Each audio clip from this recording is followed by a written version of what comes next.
Bem, estamos de volta com o argumento agora para conversar com o presidente da Companhia Docas do Pará, CDP, Pascoal Pontes. Presidente, é um prazer tê-lo aqui. Muito obrigado por ter vindo. É um prazer estar com você aqui. Bem, a gente, infelizmente, ainda tem dificuldade de falar em CDP e não lembrar do naufrágio do Aidar lá no Porto de Barcarena, de Vila do Conde. Me parece que vai fazer um ano agora em outubro. Sim, faz um ano agora. Exatamente um ano que eu faço de CDP, um ano que está o problema do Aidar. Foram um pouco tempo antes que o senhor assumiu e que teve... Eu assumi com cerca de 20 dias que eu havia assumido, houve o naufrágio. Mas a coincidência mais infeliz, na verdade, foi com o administrador do Porto de Vila do Conde, que houve o naufrágio exatamente no dia que ele estava tomando posse no Porto. Eita, não é fácil. Bem, todo esse tempo se passou e aí? Nada foi resolvido, pelo que eu leio, de vez em quando tem um bloqueio aqui e ali, as famílias atingidas não foram indenizadas, o navio não foi resgatado, as carcaças continuam lá dentro do navio e não se tem mais notícia, parece que a coisa foi esquecida, o berço ficou para lá. Na verdade, não foi esquecido. Todos os dias o Aidar causa um prejuízo à CDP. Nós temos um prejuízo mensal. Ele ocupa um berço inteiro? Hoje nós estamos com 2 berços interditados por conta do Aidar. Na verdade, o naufrágio ocupa um berço. Todavia, por conta da aproximação que tem para a atracação, há 2 berços interditados. Nós passamos, aliás, cerca de 8 meses com os 3 berços interditados, que dá um prejuízo à CDP de cerca de R$1 milhão por mês. Conseguimos desinterditar um berço e hoje temos 2 interditados e talvez consigamos desinterditar o outro berço, que é o 202, daqui a mais uns 60 dias. Então, na verdade, a CDP tem vivido este último ano em torno do Aidar. Tudo aquilo que nós poderíamos fazer de investimento na CDP está sendo gasto para a contenção do Aidar, para fazer o babysitting, para ninar o Aidar. Nós gastamos cerca aí de 300 a 400 mil por mês para fazer isso, porque não podemos simplesmente deixar o navio lá, que ter uma barreira de contenção rasa, uma barreira de contenção profunda, há que se fazer mergulhos de vez em quando. Pois é, presidente, a gente sabe que isso não é culpa da CDP, a CDP não tem nenhuma conta no cartório do navio ter naufragado, não é? Correto. Agora, o resgate, esta limpeza, sim, realmente aí já é por conta da CDP. Não tinha seguro o navio? Tem. Por que a seguradora não pagou esse resgate? O que faltou? Na verdade, ali nada seria oficialmente conta da CDP. Tudo aquilo que a CDP despendeu e está despendendo nesse naufrágio será cobrado, né? Já cobramos, inclusive, estamos com uma conta lá na seguradora de cerca de $4,5 milhões sendo cobrado. Eu pessoalmente entreguei esta conta à seguradora, inclusive na primeira arbitragem. A seguradora perguntou ao armador se o armador aceitaria que se pagasse essa conta à CDP e que se descontasse da apólice. O armador, evidentemente, não aceitou. Nós já estamos numa arbitragem sobre isso. Todavia, nós sabemos que, evidentemente, nós não podemos simplesmente, enquanto empresa, deixar a coisa acontecer. Então, na verdade, nós já retiramos a carcaça de dentro do navio, não há mais carcaça no navio. Ou seja, todo o risco ambiental já está absolutamente impedido, né? Houve no início uma questão ambiental e a CDP respondeu prontamente. A CDP gastou cerca de R$10 milhões nos 3 primeiros meses. Óleo, né? Na questão do óleo. O navio estava totalmente abastecido para começar a viagem.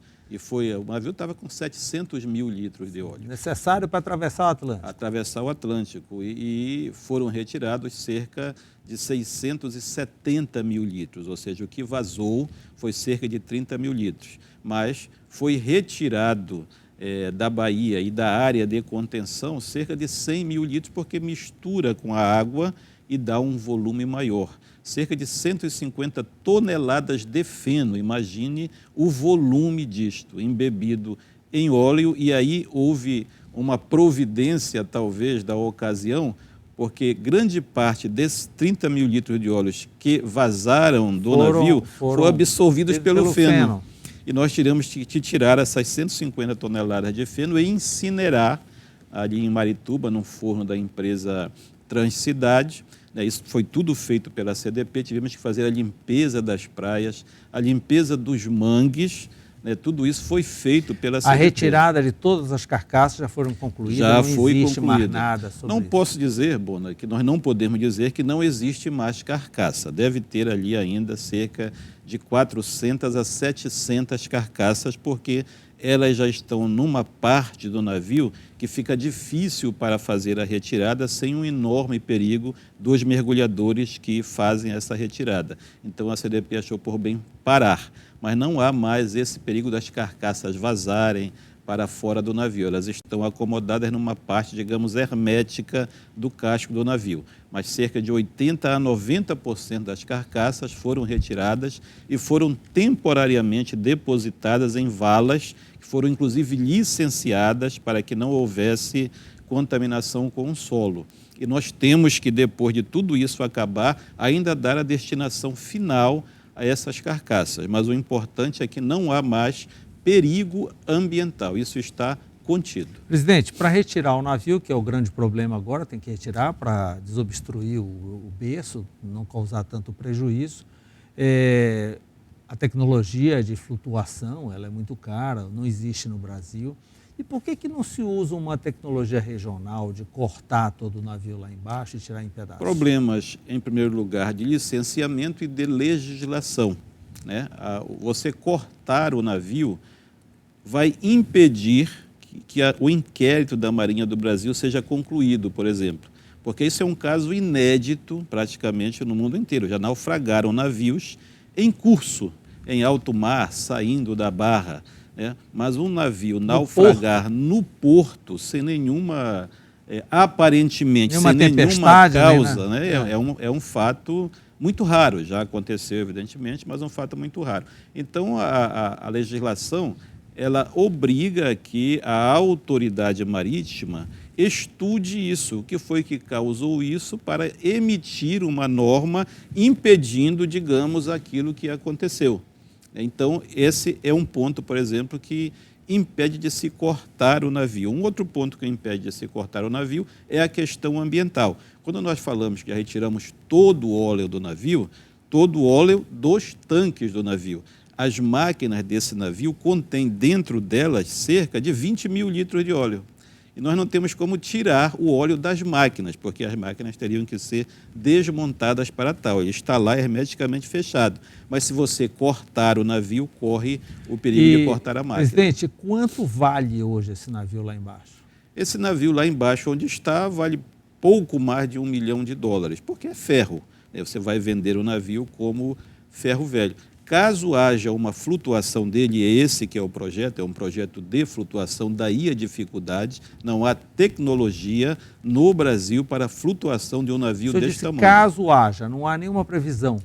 Há uma previsão, porém eu já sou cético em fazer previsões para isso, porque quando o navio foi a pique, eu disse que a previsão de resolver a situação seria de cerca de 4 meses. É verdade, 4 meses, você lembra disso. Mas 4 meses em condições normais de temperatura e pressão. Instalou-se uma contenda entre o armador e o Clube de Seguradoras em Londres. E isto eu não sabia que era normal. Um navio, para ser salvado, uma salvatagem, me disse o presidente desse clube, que eles chamam de P&I, o Clube de Seguradoras de Londres, onde as seguradoras vão segurando o navio, porque não há um seguro de tudo.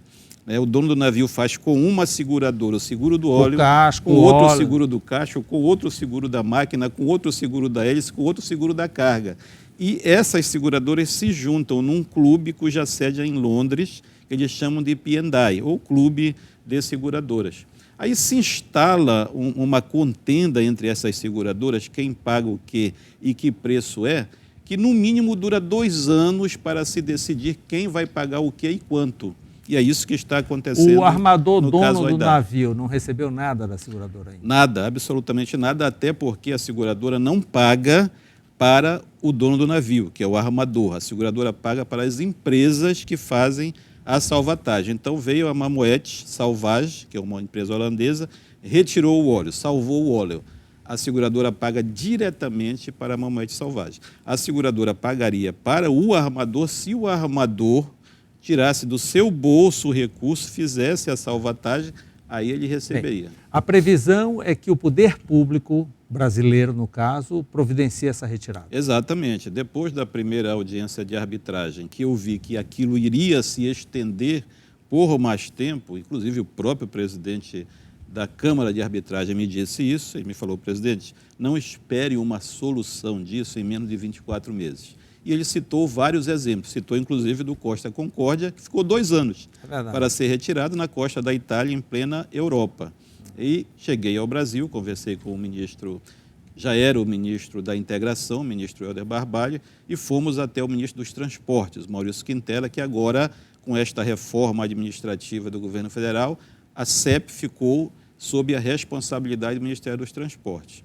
E o ministro dos Transportes cedeu às nossas argumentações e determinou a sua equipe de engenharia que fizesse o projeto de salvatagem para o Ministério dos Transportes licitar e salvar o navio. E, evidentemente, cobrar da seguradora. Sim, e futuramente, quando decorrerem os 24 Exatamente. meses, tentar receber novamente. Mas liberar aí o berço, sim, porque tem fila de navio, não tem, presidente? Há fila de navio para este varejo, digamos, que esse pier, que tem 3 berços, ele seria uma espécie de varejo do Porto de Vila do Conde, porque há outros berços lá que são ocupados pelas empresas que se consolidaram específico lá. Da Albras, específico da Albras, exatamente. E este pier era o nosso varejo, né? Nós chegamos a ter 3 navios boiadeiros encostados e, ao mesmo tempo, embarcando, ou outro tipo de carga. E hoje só temos um. Então, evidentemente que há essa fila. Mas o mercado de exportação do boi continua. Continua, agora, porém retraído por uma série de questões ambientais. Sim, e econômicas, né? Também do momento. Exato. E tudo mais.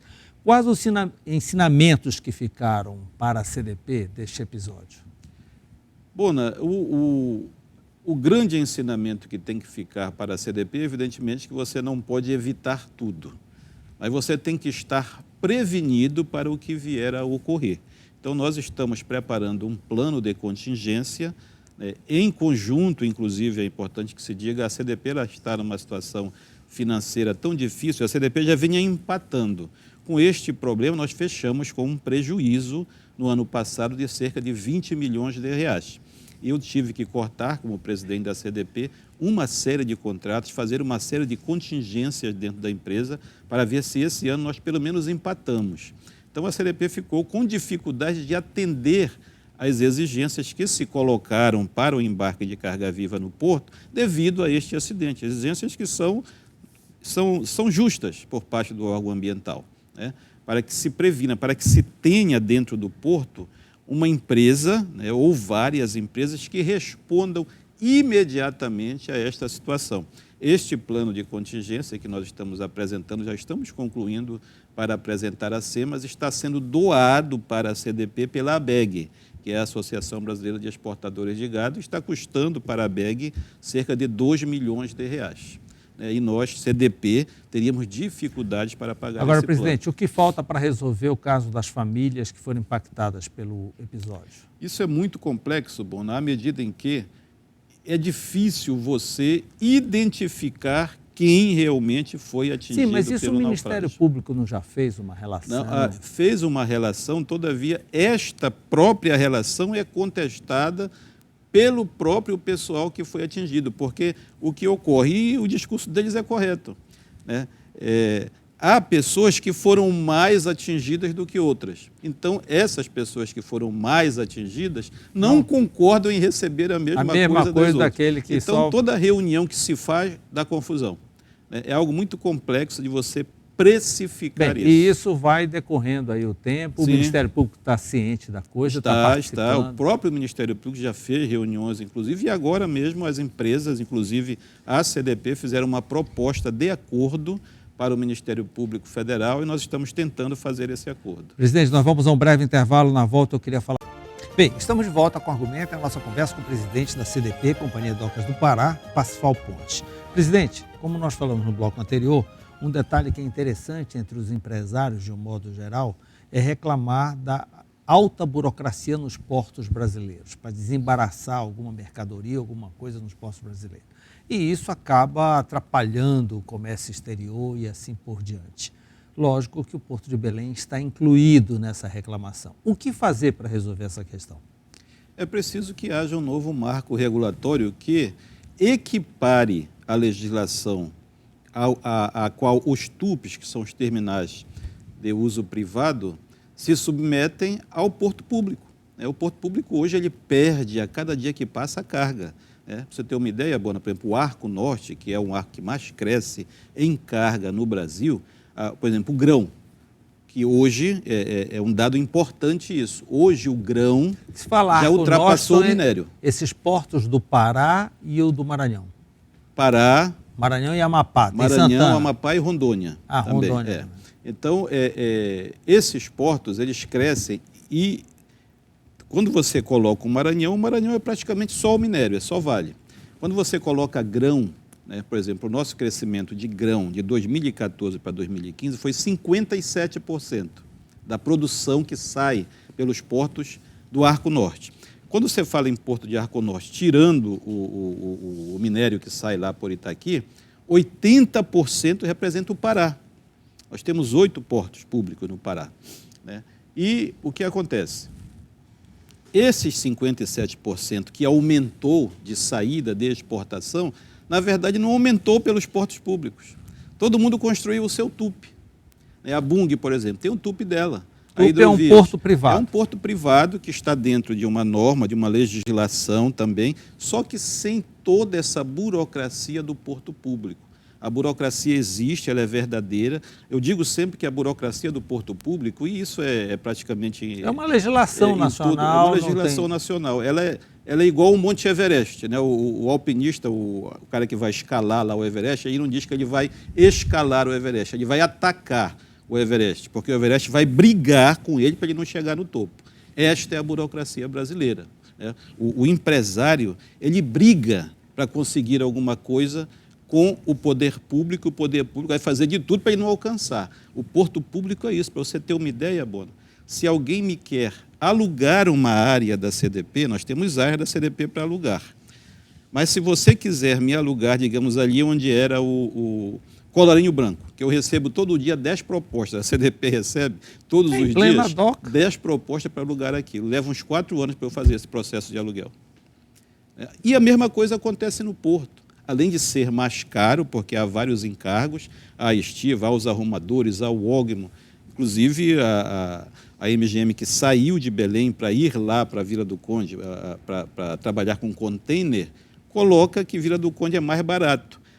Mas Vila do Conde é mais barato, não o porto de Vila do Conde, o Convicom, que é um concessionário privado que tem lá dentro. Eles estão começando a colocar tudo dentro de container, porque a autorização deles é para container. Então, daqui a pouco, eu estava até brincando outro dia com o diretor da Santos Brasil, que é o Convicom, que qualquer hora eles vão colocar bauxita dentro do container, para ficar mais barato, porque é uma legislação privada que os rege lá. Então, é necessário que o Brasil realmente desregulamente os portos públicos, ou eles vão desaparecer e os TUPs vão tomar conta de tudo. O senhor falou há pouco aí do Colarinho Branco, ali no início da DOCA. Como é que está, em que estágio se encontra o projeto do Porto Futuro, que pegaria toda aquela área para ser reurbanizada com uma nova finalidade? O projeto está em fase de finalização. Já foram feitas audiências públicas. Concluídas as audiências públicas. Já concluídas as audiências públicas, 3 audiências públicas, e evidentemente que essas audiências públicas, elas representam o que a população quer, embora haja a publicação de que vai haver audiência, elas são muito pouco frequentadas. Eu fui a 2 audiências, eu fui a primeira e fui a segunda audiência, não fui a última porque não estava, mas foi um diretor da CDP, e você não vê a população realmente, a classe política participando para opinar, porque as audiências públicas são para isso. E aquele que vai, evidentemente, faz a sua opção, e quem veio pegar esta opção, quem veio pegar as sugestões vai colocar... Agora, presidente, sinceramente, essas opiniões e as objeções que surgem em audiência pública são levadas em conta pelo poder público na hora da feitura, na hora da elaboração do projeto? São levadas em conta, até porque isso consta em ata, né? E, por um acaso, se alguém se interessar ao final, por exemplo, ao final vai sair o projeto do Porto Futuro. Aí, digamos, aí o sindicato, por exemplo, dos guardas portuários, participou de todas as audiências públicas e ele colocou lá as suas sugestões e as suas objeções. Se ele na ata, né, se ele na conclusão do projeto, ver, por exemplo, que aquilo que teve uma maioria de objeção não foi contemplado, ele pode contestar esse projeto. Por exemplo, uma coisa que teve maioria para não desaparecer foi a parte do porto. Todo mundo concorda no Porto Futuro, né, que haja áreas de revitalização, mas que o Porto de Belém permaneça. Quer que continue um porto lá. Da Doca até o Ver o Rio. Não especificamente aí, né, mas precisa ter um porto, eles colocam com a propriedade de quem trabalha no ramo, que, por exemplo, aí em Belém pode ficar um porto para receber cruzeiros, aí teria que fazer dragagem, porque como está o porto não recebe mais, cabotagem, né? Eles têm uma lógica concreta que é correta do ponto de vista daquele que opera. Eles não concordam que desapareça por completo o porto. E qual é o cronograma? Elaborado esse projeto e aí? Elaborado o projeto, a CEP ou qualquer coisa que venha substituir a CEP, porque ainda não está claro como vai ficar a estrutura da Secretaria Especial de Portos. Há um desejo muito grande da classe, das autoridades portuárias e até mesmo daqueles que operam também, os empresários, que a CEP ficasse independente do Ministério dos Transportes. Não um ministério, mas uma secretaria independente. Ligada direto à presidência da República. Porque o Ministério dos Transportes tem uma cabeça de rodovia. No momento em que a CEP vai ali para dentro, ela vai desaparecer e eu concordo com isso. O Ministério dos Transportes, neurologicamente, só trata de rodovia. Então, isso pronto, a CEP ou quem o valha pode delegar para a CDP a licitação da PMI, porque isso vai se transformar numa proposta de manifestação de interesse, que é a PMI. Ou a própria CEP o faz. Mas nada disso está definido, então não existe ainda um cronograma? Não existe. O cronograma existe para a entrega do projeto, que deve ser até agora o final do mês de outubro. Esse projeto tem que estar entregue, no caso agora, para o ministro dos Transportes. Aí o ministro dos Transportes vai delegar para a CDP, licitar a PMI, ou o próprio ministério o faz. Presidente, as licitações, já houve 3 marcadas para licitar portos de Belém, Outeiro e Santarém. Correto. É isso? E em cima da hora não aparece ninguém, aí é desmarcado. O que está errado? O edital está errado, a cobrança está errada, ninguém tem interesse nesses portos? A modelagem. Tem interesse. Como eu lhe disse há pouco, o Arco Norte é o que mais cresce em carga. Todo mundo está fazendo um porto. Para você ter uma ideia, Itaituba já tem 5 portos funcionando e tem 19 pedindo licença à ANTAQ para funcionar há mais de 2 anos na ANTAQ. Se fosse desburocratizado, Itaituba, lá Miritituba, já estaria com cerca de 15 portos funcionando. TUP não é nem porto público. Você vê como é tão morosa a administração pública. TUP é uma sigla de quê? Terminal... TUP é o terminal de uso privado, né? Que é um porto que o empresário faz ou para exportar sua própria carga. Ou ele pode vender aquele espaço. Pode vender o espaço, pode alugar o espaço. É um terminal de uso privado. Que a única diferença para o porto público é de que é desburocratizado, né? Mas a área é alfandegada, é gerida pela CDP, sim. A CDP recolhe as taxas e assim por diante. No caso do TUP, não. No caso não tem nem taxa da CDP? Não, há apenas nada, absolutamente nada. A CDP receberia, em tese, a outorga. Por exemplo, voltando à questão então, no futuro próximo, a CDP vai ser enforcada por TUPs. Se não desburocratizar, se a CDP não puder concorrer de igual para igual, CDP, qualquer autoridade portuária do Brasil, se não puder concorrer de igual para igual com os TUPs, vai desaparecer. Só quem não pode, por exemplo, sair de Vila do Conde é a Brás, a Lunorte, a Hidro, porque estão com todo o seu sistema lá. Mas quem puder sair, sai, e quem puder não vir, não vem. Por causa do problema do marco regulatório, que é péssimo. Nós temos um péssimo marco regulatório. A minha impressão é que o governo não quis enfrentar a privatização dos portos públicos por conta de uma série de problemas até ideológicos que o PT tinha, né, resolveu enfrentar dos aeroportos e outros locais, mas o porto público tem sindicatos fortes, é uma questão histórica. Não quis enfrentar esse problema e resolveu comer pelas beiradas, foi autorizando tupes. Quanto mais tupe surge, menos carga o porto público vai ter.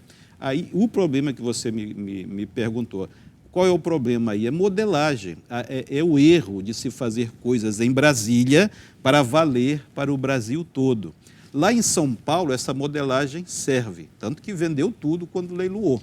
Por quê? Porque em São Paulo não tem área.